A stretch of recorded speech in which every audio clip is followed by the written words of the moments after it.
Hello everyone. Same and I are here in Japan where we're just wrapping up our TDLC technical deep dive on resilient cultural heritage. We've been both here in Kyoto for the last several days after having started out in Tokyo, and we'll be wrapping up tomorrow in Tokyo. This is the 7th technical deep dive this year.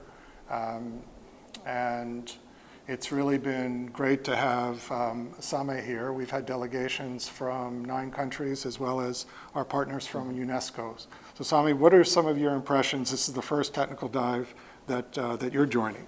Thank you, Phil. I think it's really been excellent learning. I mean, the team has done a fantastic job, the TDLC team, together with the DRM Hub, in creating an excellent program to which our 9 delegations, as well as partners in UNESCO and UNWTO are contributing to, about mainstreaming resilience in cultural heritage. I think some of the lessons that are coming out are really very interesting. So how do you bring risk reduction and risk prevention dimension in site conservation plans for cultural heritage? How do you also incorporate a cultural heritage dimension in disaster risk management at the local level? Have been 2 really interesting findings that are emerging from the case studies of Japanese cities, and especially the city of Kyoto, but we've also heard from the city of Toyama. Kyoto in particular receives 50 million visitors per year, about 60% plus of which are domestic visitors, but for a city of 1.6 million, this is a major influx of visitors, and they're coming to see the cultural heritage and the unique history of the city, involving 14 World Heritage sites. Except that these assets are built out of wood and material that is flammable and is also exposed and very vulnerable to disasters. So the city has, with support from the national government, has incorporated major improvements that have been done in very delicate ways that do not affect the cultural heritage and the integrity of the site, to incorporate water cannons, drills, disaster risk reduction strategies, and consistently involving the community, local government, and the private sector in these efforts. So I think it's a case that has really inspired our delegations, and we're seeing excellent discussions and action planning underway. That's great, and in fact, these technical deep dives are building on the model that I think was initiated in the GP around Metro Lab of creating this structured opportunity for peer learning.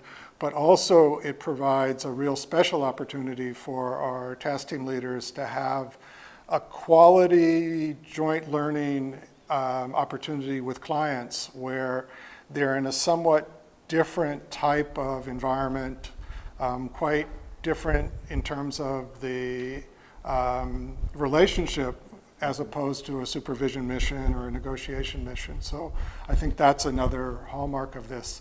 And it's also a good opportunity for professional development of our task teams. And that was one of the things I'd like to get your thoughts on, Same, is how do we actually maximize these technical deep dives, even more so in terms of fitting in with our operational objectives and professional development for our teams. We're planning 9 to 10 of these next year, both covering urban DRM, but doing a few in social and land as well. So how do we really even up our game on these? Excellent. So I mean, the one that I've come to see has been really excellent. All the feedback that I got from task teams, from practice managers, global leads about the other ones that have taken place are also excellent. So I mean, we really have the bar already set high.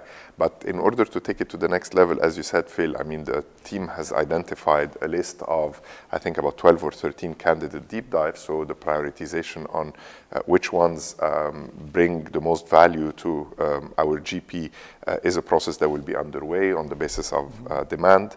I think it's critical that our global leads or designated experts in the field from the global solution groups work very closely with the development of the agenda, the learning material, because this is what really makes or breaks the technical deep dive. The Japanese cities have tremendous experience, but it's, how do we create that translation between, the experience of the Japanese cities and the types of issues and challenges that matter to our clients is where, and what ingredients and how do you modulate that within a 5-day period, the focus on the institutional issues, the financing agenda, and so on and so forth. So it's really important that our global leads and lead technical specialists engage in the design of these. And it is also important that the practice managers work with us to identify the task teams that really would benefit through their engagements, their existing lending operations, or those that are under preparation would benefit from bringing their clients to see this experience. And most importantly, also to work with them on the follow-up action planning, because the TDD does not end up with 5 days of learning, but it's also the commitment of the Japanese cities to follow up, bring their expertise to our clients based on their need, and to work on translating, some of those lessons learned that they have come across, translating them to realities that can benefit our clients. So I think this is really important, working with the practice managers, with the global leads to make sure that these technical deep dives are a success. Let me now ask you a question, Phil. I know you've been thinking a lot about how do we, extract the learning coming out of these TDDs and bring it for the wider GP.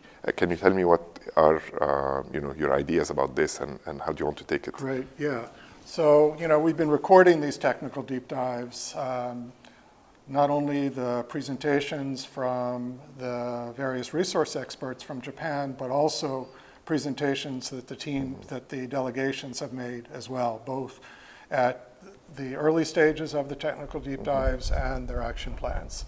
So we actually have Sheila Jagannathan, who's the program manager of the Open Learning Campus, with us here on this technical deep dive to help us think through how we can repackage these. And in particular, we'd like to identify 2 for next year where we'll actually create a blended learning course or opportunity around it. So taking some of the videos, taking perhaps some of our reports, a flagship, say, such as the Urban Regeneration or the Competitive Cities Report, and turning that into pedagogical material that can be a reading for a prerequisite for those joining the technical deep dives, or a self-paced or facilitated course afterwards. So I think that's sort of where we want to take it to the next level. Excellent, and it's important also to note that we're developing also a lot of case studies that goes into as an input into these technical deep dives, and that material will also be availed for the task teams. So I think all in all, a really excellent experience. I mean, it was a privilege for me to join the team, and thanks a lot, Phil and the TDLC team and Carmen for all this effort. Thanks, Same. So PMs and global leads, those who haven't joined us for one of the technical deep dives previously, we'd love to have your engagement, both on the technical side, but to be here as well. We can guarantee you visiting interesting cities in Japan and a really unique opportunity to engage with our clients and partners. Thanks.